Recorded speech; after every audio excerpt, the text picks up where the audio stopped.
प्यारे बच्चों, एक दफा का जिक्र है। एक स्कूल के पास पिछली तरफ एक बहुत बड़ा बाग था। जब भी बच्चों को छुट्टी होती, बच्चे बाग में खूब खेलते कूदते बहुत खुश रहते। उनको देखकर दरख्त, फूल, परिंदे सब बहुत खुशी महसूस करते और बच्चों की रौनक की वजह से बाग खासा आबाद रहता। हर तरफ फूल खिलते और बच्चों को शोर करते देखकर बहुत ज्यादा खुशी महसूस करते। वक्त गुजरता जा रहा था, लेकिन आज तक कोई ये न जान पाया था कि आखिर ये बाग है किसका। स्कूल के दिनों में बच्चे छुट्टी के बाद वहां पर आ जाते और छुट्टी के दिन सारा दिन ही तकरीबन यहाँ पर गुजारते। छुट्टी के दिन तो ऐसा लगता कि सब कुछ बाग में ही आ गया हो। परिंदे सब कुछ छोड़कर बच्चों के खेल कूद को देखते और खूब एंजॉय करते। वक्त ऐसे ही गुजर रहा था कि एक दिन जिन को अपने बाग में आने का इत्तेफाक हुआ। जी बच्चों, ये बाग किसी इंसान का नहीं था, ये एक जिन का बाग था। जब उस जिन ने देखा कि बाग में हर तरफ शोर शराबा और उदम मचा हुआ है तो वो बहुत गुस्से में आ गया। उसने कहा, बच्चों, तुमने मेरा बाग बर्बाद कर दिया है, मैं तुम्हें नहीं छोड़ूंगा। वो बाग के अंदर आया और आकर बच्चों को खूब डराया कि बच्चे डर कर वहां से भाग गए। जिन खुश होकर वहां से चला गया। उस दिन के बाद कभी जिन वापस नहीं आया, लेकिन बच्चे भी डर के मारे बाग में नहीं आते थे कि यहाँ एक खतरनाक जिन रहता है। वक्त ऐसे ही गुजर रहा था, ना कोई बाग में आता, जिसकी वजह से बाग सारा का सारा सुनसान और वीरान हो गया था। हर तरफ वीरानी ही वीरानी थी।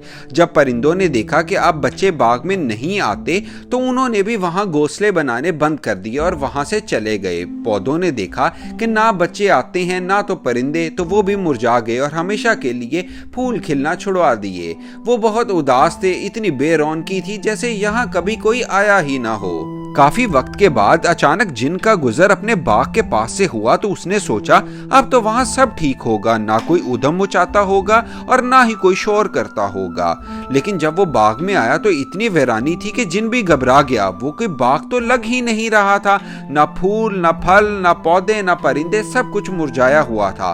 वो बहुत परेशान हुआ। एक पुराने से दरख्त के पास गया और बोला, यहाँ सब कहाँ गए? फूल, पौधे, परिंदे, घास सब कहाँ गए? दरख्त ने जवाब दिया, जिन बाबा, जब से आपने बच्चों को डराया है तो बच्चे यहाँ नहीं आते। तब से सब परिंदे और फूल खिलना भी बंद हो गए हैं। जिन बहुत परेशान हुआ। वो सोच भी नहीं सकता था कि बच्चों के साथ सब इतना प्यार करते हैं। वो कहने लगा, सब बच्चों को कहो यहाँ आ जाएं, मैं अब सबको कुछ भी नहीं कहूंगा और मैं ये वादा करता हूँ। ये सोचकर के बच्चों को कैसे लाया जाए, उसने एक बहुत अच्छे इंसान का रूप धार लिया और वो बोला कि जब बच्चों को स्कूल से छुट्टी होगी तो मैं उनको यहाँ पर ले आऊंगा।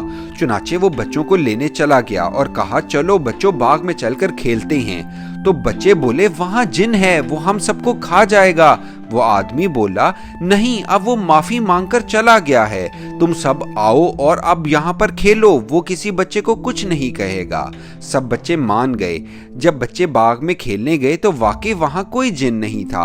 वो बच्चे बहुत खुश हुए। उन्होंने सब दोस्तों को बुलाया और बोले, आ जाओ, यहाँ पर कोई जिन नहीं है, आओ खेलते हैं, सब मिलकर खेलते हैं, रोजाना खेलेंगे। वहां सब परिंदों का गुजर हुआ तो ये देखकर हैरान हो गए कि बच्चे बाग में खेल रहे हैं और खूब हल्ला गुल्ला कर रहे हैं।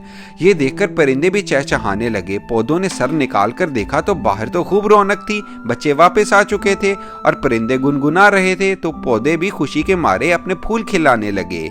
ये सब देखकर जिन बहुत खुश हुआ और उसने खुद से वादा किया कि आइंदा कभी भी वो बच्चों को उनके खेल और बाग से दूर करने की कोशिश नहीं करेगा, बल्कि उसने एक अच्छे इंसान का रूप धारा और बच्चों के साथ खेलना शुरू कर दिया। देखा बच्चों, इस कहानी से हमें ये सबक मिलता है कि जब सब मिलजुल कर रहते हैं और खेलते हैं तो अल्लाह ताला भी खुश होता है और अल्लाह ताला की कुदरत भी। इसलिए हम सबको चाहिए कि हम अपने बहन भाइयों और फैमिली के साथ मिलजुल कर रहें।